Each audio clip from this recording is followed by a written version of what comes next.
guys, it's Alchemado. I just finished playing the Final Fantasy 15 demo, and first thought, I think it's going to be an amazing game. It's a 5.3 gigabyte download. You get a code by purchasing Final Fantasy Type 0 HD. I got the limited edition one, and my unboxing video can be shown here. Please check it out. So there's a lot of hype about this game. There's already a lot of video. There's even the gaming engineers of this game putting out videos on YouTube and showing off the game and what it can do and stuff. So I really do hope that it lives to all its hype. I'm a big Final Fantasy fan, and my favorite of all time is Final Fantasy VI. So I hope Final Fantasy 15 does go back to its roots. And the roots of Final Fantasy, I think, is the storyline. No matter what game that you play in the Final Fantasy series, story is the most important. Gameplay is not as important as that. You need to love or hate the characters. You need to care about them in order to enjoy the game and enjoy the story. So the story begins with four guys, basically a Japanese boy band, and their car breaks down. The main quest is to hunt down a monster to get its bounty and its gil so you can repair your car. You immediately start with the wide open area, free roam, you can go anywhere you want in this area, and the environment is amazing. First glance, the graphics are very smooth, and as a portrait or as a still, it is amazing. Now, however, once you get into the game and you're working around, you can see that there's a lot of frame rate drops, especially when there's a lot of monsters on the screen and a lot of the environment, the different type of environments that come together. But as it looks, it does look great. You can see the beautiful landscape, the monsters as a background, the sky with the sun shining in your face, and there's a great mechanic where there's real time that passes, so it comes from daytime to nighttime. Now, saying that, I know it's only a demo, so hopefully they do fix the frame rate issues. So in the beginning, you have a tutorial of the battle system. Basic attack is hitting square. You hit square multiple times and you form a combo. Now, the attacks are based on different types of weapons you can equip with your character. There's a heavy sword, there's a light sword, there's a lance, and I believe there's a skidammer. Each has their own speed and properties and special moves that are attached to it, like jump, blood drain, and tempest slash. Now, defending is an interesting mechanic.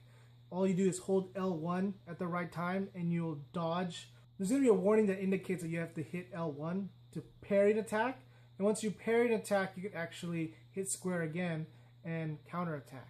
The tutorial also teaches you how to target by hitting R1. Now, the targeting system is a little bit flawed, in my opinion.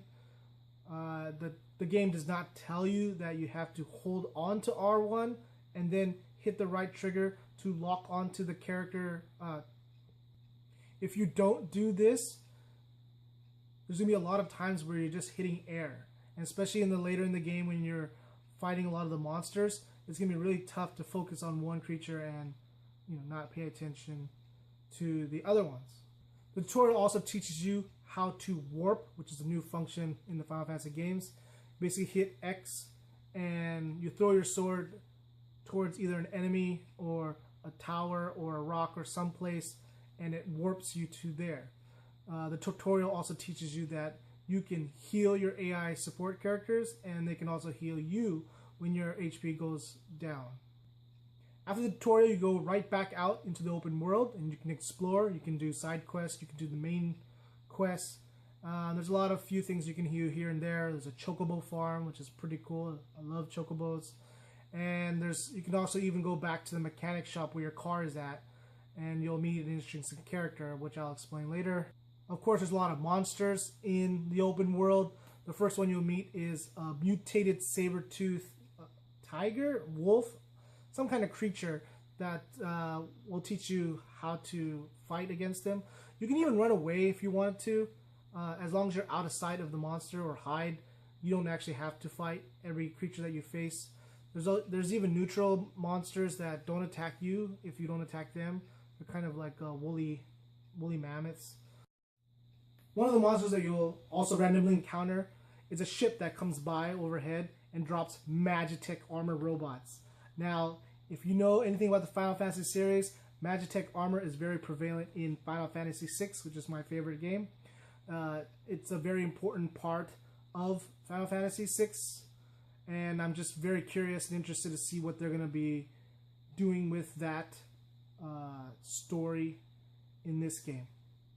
The other type of monsters is basically an evolved form of the saber-tooth tiger, and later on you'll also face imps, and also imps is a very iconic character or monster in the Final Fantasy series as well.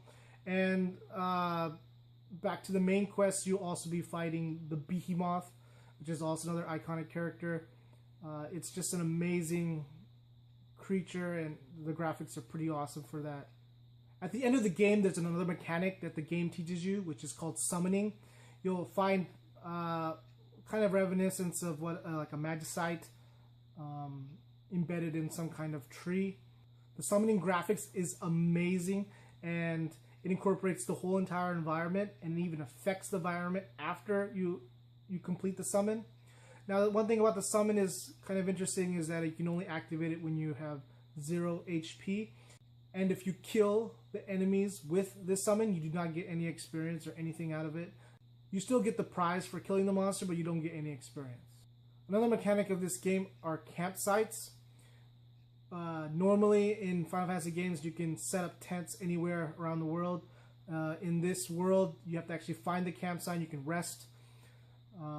When you rest, all the experience that you've accumulated will add up while you sleep, and depending on what items you have to cook, it will actually give you power-ups or extra bonuses, or even get immunity to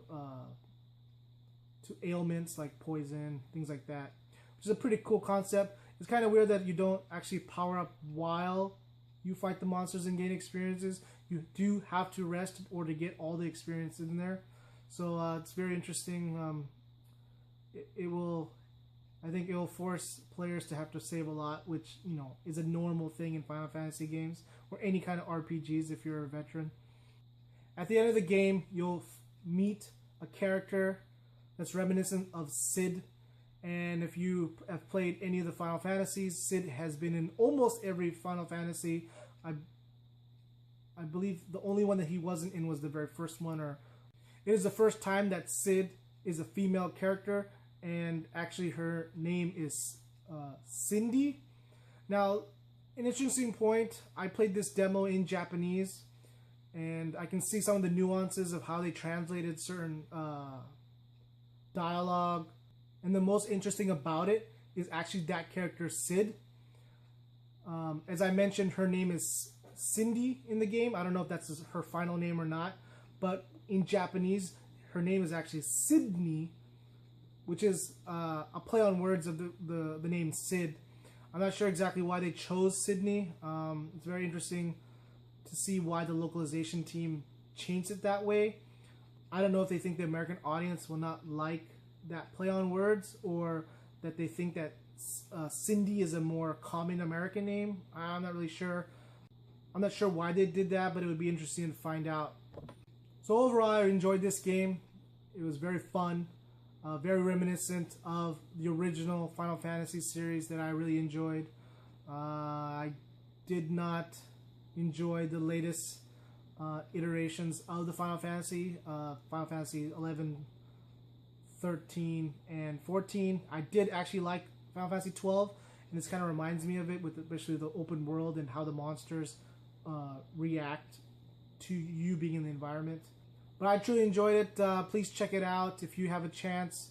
I know you have to actually buy Type 0 to get this demo, but it's totally worth it. Definitely going to pick this up when it comes out, either this year or next year. Hopefully I do finish it this year. And yeah, let me know what you think in the comments below, and see you guys later. I guess I can show it to you since I already downloaded it, but take a look at that.